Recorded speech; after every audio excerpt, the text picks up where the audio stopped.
본의 빌레몬서입니다.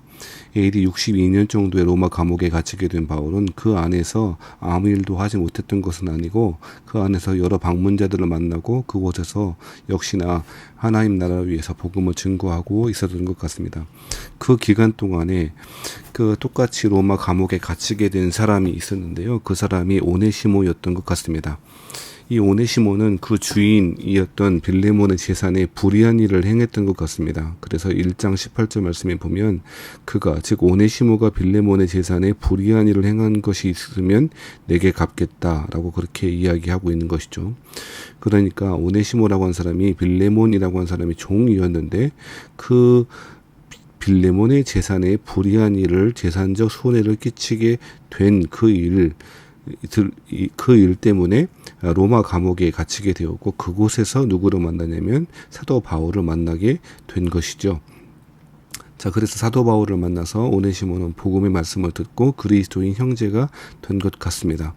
자, 그런데 여기까지는 순탄하게 하나님의 일 가운데 되어졌는데요. 문제가 있었는데 무엇이냐면 이 오네시모가 이제 석방되어 자신의 원래 속했던 곳으로 돌아가야 될 일이 발생했는데 그랬을 때에 빌레몬이라고 하는 그 원래 주인과의 관계를 어떻게 할지 그 문제가 발생했던 것이죠. 그래서 사도 바울은 이 빌레몬에게 편지를 쓰기로 결심하고 그 내용이 바로 오늘 빌레몬서라고 하는 짧은 서신의 내용인 것이죠.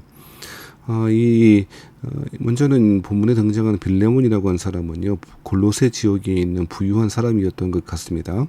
1장 2절 말씀에는 자매 아비아라고 하는 사람이 등장하고, 우리와 함께 병사된 아키포라고 하는 사람이 등장하는데요. 이 자매 아비아라고 하는 사람은 빌레몬의 아내인 것 같고, 아키포라고 하는 사람은 빌레몬의 아들인 것 같습니다.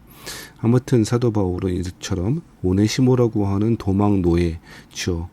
회심하고 그리스도인이 됐습니다만 로마 법에 따르면 도망 노예이고 당장 사형에 해당할 만한 그 형제 된 오네시모를 위하여 빌레몬에게 부탁하고 용서를 구하고 또 받아들일 것을 그렇게 요청하고 있는 것이죠.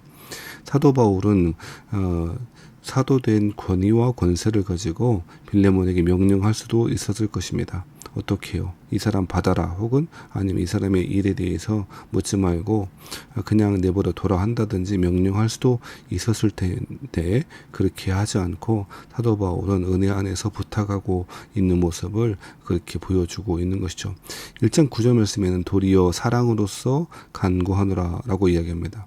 내가 그리스도 안에서 아주 담대하게 내게 마땅한 일로 명령할 수도 있으나 사랑으로서 요청하고 있다라고 말하고 나이가 많은 나 바울은 지금 또 예수 그리스도를 위하여 갇힌 자 되어 갇힌 중에서 낳은 아들 오네시모를 위해서 간구한다, 요청하고 있다, 부탁하고 있다라고 말하고 있는 것이죠. 오네시모는 그 주인 빌레몬에게는 무익한 사람이었습니다만 회심한 이후에 복음을 받아들인 이후에는 사도 바울에게는 유익한 사람이고 이제 그 오네시모가 당신 즉 빌레몬의 집에 도착하게 되고 돌아갈 텐데 그를 형제로 받아주라라고 이야기하고 있죠. 굉장히 어려운 일 아니겠습니까? 자신의 재산상의 손해를 끼치고 도망간 사람, 더군다나 노예를 생사요탈권을 쥐고 있는 주인이 그를 사랑받는 형제로 받아들이라고 그렇게 사도 바울이 요청하고 있는 것이죠. 이것이 그리스도 신앙 안에 있는 혁명성입니다. 당시의 사회 체제를 뒤엎고 있는 혁명적인 사랑의 사회, 하나님의 은혜가 지배하는 사회에 대해 사도 바울이 그렇게 묘사하고 있는 것이죠. 그러면서 사도 바울은 그가 오네시모가 당신 빌레몬을 재산상 손해를 끼치고 자기를 만나게 된 것이 하나님의 섭리가 아닌가라고 그렇게 이야기하고 있는 것이죠. 그것이 15절 16절입니다.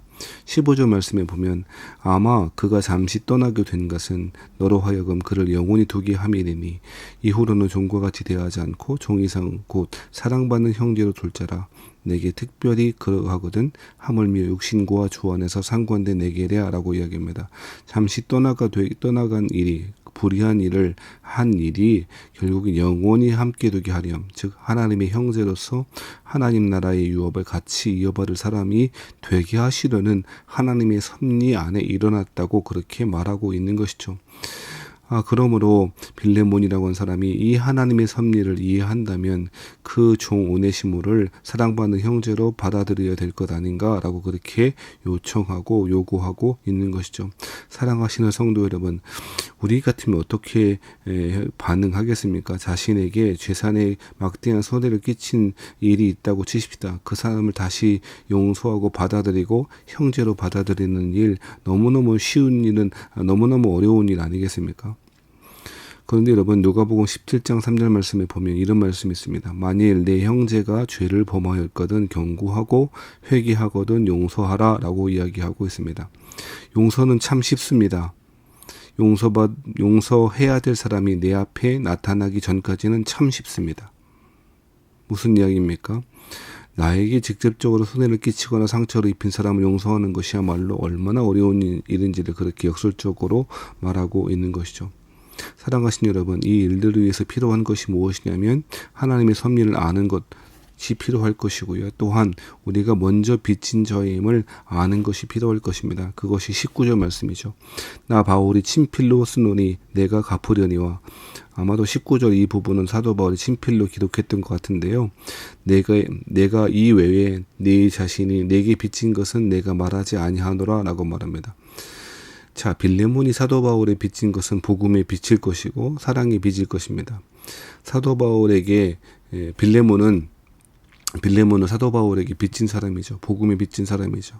그러므로 그리스도인들은 누구에게든지 이 사랑의 빚, 복음의 빚을 진 사람이므로 자신이 이러한 은혜를 받은 사람, 빚진 자임을 알고 있다면 형제를 용서할 수 있어야 한다고 그렇게 이야기하고 있는 것이죠.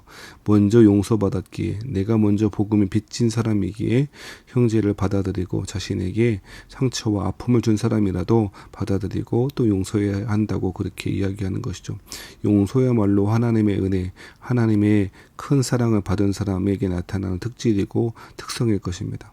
사랑하신 여러분, 우리가 먼저 노예였던 종된 자유였는데 하나님의 은혜로 말미암아 자유인이 되었고 나아가 하나님의 자녀가 되었다는 사실을 기억하고 우리가 살아가는 삶의 여정 가운데 심한 상처를 주거나 손해를 끼친 사람이 있다 할 때 하나님의 은혜를 먼저 기억하셔서 사도 바울이 하나님 말씀을 통해서 오늘 본문의 말씀으로 통해서 권면하는 것처럼 용서하는 마음으로 가득하게 되어지고 실제로 그런 용서한 일들이 우리 안에 있게 되어질 때 교회는 든든하게 서갈 것입니다.